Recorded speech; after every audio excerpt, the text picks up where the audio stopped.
before I start, I just want to say thank you, Bootown, for having me read all these times. It's been really great. I really love Bootown a lot. Support them. All y'all should support them because they're doing something really different. And they always seem to pick the fucking most appropriate stories for me. So here it goes. Funny money. Any good recreational drug user knows one of the most important and integral things you need to have is a steady supply available to you at any and all times. To put it bluntly, you're at the constant mercy of your dealer. And since it's not the most reputable profession, finding a good one can be challenging. That's why when you find that guy, you get past the first few awkward transactions until he becomes your guy, you'll work harder than you have at any other relationship to maintain that connection. There's nothing worse than needing something and having to go through your phone to call a friend, who has to call a pal, who has to call his buddy, who has to text his cousin, who has to wait till he gets off work to score, resulting in you driving 37 miles out of your way for a few shitty grams of shake and stems when you were assured that he had the good shit. I too once found myself in just this sort of situation after a series of events in my life removed me from the loop of the guy who was my guy at the time. I wandered aimlessly, completely aimlessly, through the seedy underbelly of drug producers until the weed gods shined down and in their infinite wisdom delivered unto me a new guy.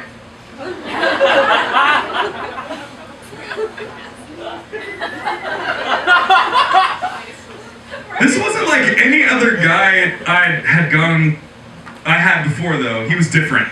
He was special. After passing some sort of personality test to prove my worth, aka that I wasn't a cop, I was given a number and a first name. The instructions were simple and a little too good to be true. All I had to do was send him a text saying that I needed something. And within minutes, I would receive a text back with a menu and a price list. A menu? You have to understand that I had never experienced such luxuries in all of my years of pot smoking. After making my choice, I would be instructed to leave money in the console of my car, and within 10 to 15 minutes, I would receive a text that simply said, "Done." This new angel of a drug dealer, sent straight from heaven, delivered weed to me at my job. That's not all though. He would come deliver to me several times a week, if I needed him to, and even more than once a day without a single complaint. I'd stumbled into the best drug dealer situation possible, and there was no way I was fucking this up.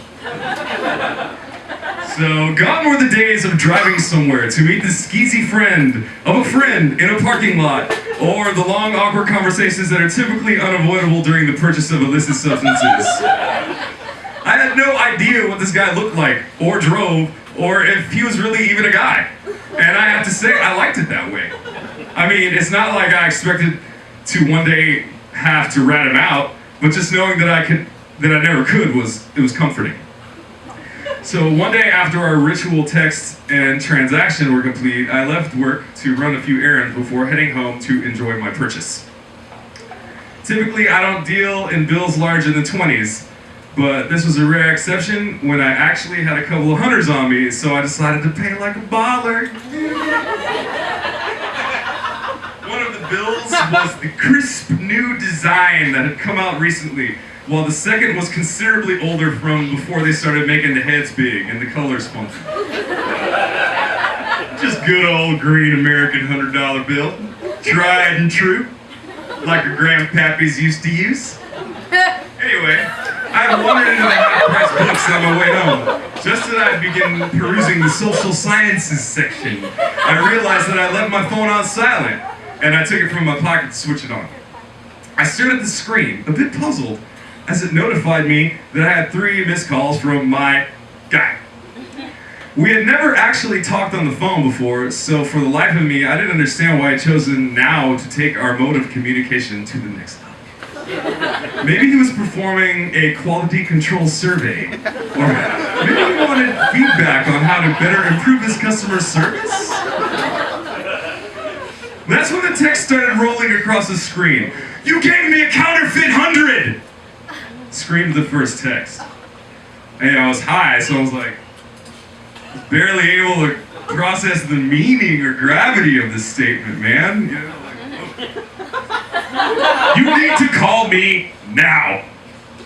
This was quickly followed by a third text saying, "It's in your best interest not to ignore me on this."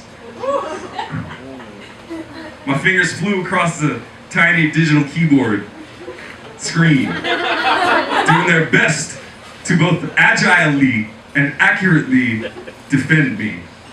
"Whoa, man," I typed. "I got those bills in circulation. Please, no, I wasn't trying to rip you off." He responded immediately saying, "I'll be in the parking lot of your job in 10 minutes. Be there to fix this." So I flew out the bookstore without getting a chance to dig through the used records, which, while disheartening, was not a priority at the moment. I sprinted to my car and drove to the first ATM machine I came across. At the next red light, I texted that I was on my way with cash, and even threw in another couple of apologies. My personal safety aside, the absolute last thing I wanted to do was have to find another dealer. No, sir, I had to hang on to this one. I pulled into the parking lot, and just a moment before a beat-up gray sedan whipped into the spot next to me. A very tall and largish man bounded from the car, stood at my open window, and dropped the bill in question into my lap. I had 520s to replace it in my hand, and he promptly reached in and plucked them from me before I had a chance to hand them over. "Again, man," I said, "man, I'm really sorry about that. I truly had no idea it wasn't real. It's nice to meet you, by the way." "It happens," he said evenly. "Maybe you can pass it off to someone else if you're lucky, but not me." He then went on briefly to explain that he had taken it to a nearby gas station to buy cigarettes when the clerk became very adamant about it not being real. Something about how all the old bills had a tiny strip inside of them to prove they weren't fake.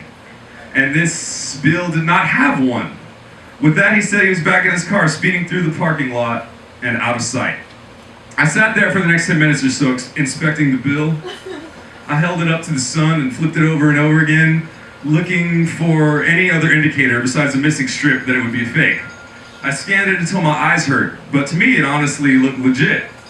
I compared its texture to a dollar I had in my wallet, and although the denominations were different, they still felt similar. The realization that I could possibly be out $100 washed over me in a cold wave, so I had to do something to figure this out. But what?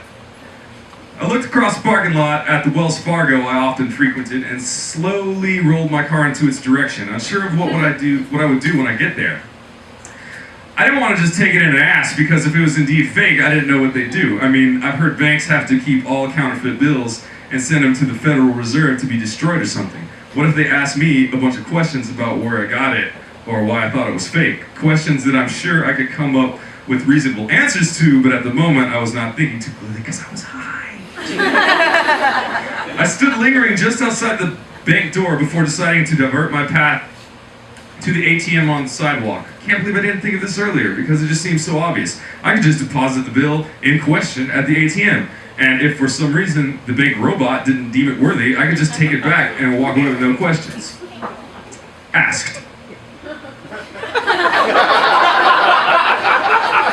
That is, unless the machine kept the bill, shredded my ATM card, and alerted the authorities, but I pushed that scenario from my mind as I slipped the 100 into the designated slot. I held my breath as the bill was scanned, and after 3 seconds of eternity, it was accepted. The machine screen was now happily asking me if I would like to make another transaction, which I declined, ripping my card out from its clutches and jumping into my car to make a break for it like I was getting away with something. And at the time, I thought I kind of did, because I was hot. I got home and immediately checked my balance online to see that, and while the deposit was pending, it was still in there with no red flags raised that I could tell. Over the next 48 hours, I checked and double-checked my account until I was absolutely positive that my deposit had gone through. I kept this bit of good news to myself, figuring it wasn't a good idea to call up my drug dealer just to tell him he was wrong. I I mean, he already thought I was trying to rip him off, so the last thing I wanted to do was rub it in that I wasn't.